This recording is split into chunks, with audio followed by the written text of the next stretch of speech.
Minu arvates on üleüldse sihuke tervisliku toidu valmistamise teadmine natuke puudulik meil, et oluliselt lihtsam on siis leti pealt haarata mõni poolfabrikaat või mingi valmis tehtud toode, kui et reaalselt osta tooraineid ja ise endale süüa teha. Et see on kindlasti asi, millega iga noor võiks tutvust teha.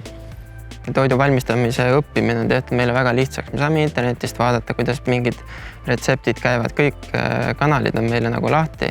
Samas vastu on meile jälle väga lihtsaks tehtud toidu koju tellimine, igasugused muud viisid, kuidas toitu mitte valmistades see kätte saada.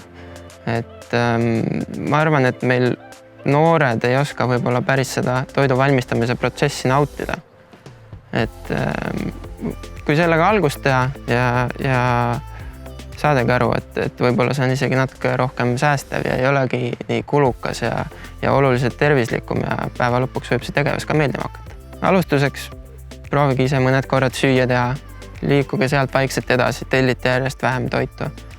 Aga see kindlasti ei tähenda seda, et nüüd peaks magusaletist poes kaarega ümber käima või kunagi ei tohiks endale ühtegi kiusatust lubada. Et kui te olete füüsiliselt aktiivne ja tubli inimene, siis loomulikult see asi ei pea olema nii piirides.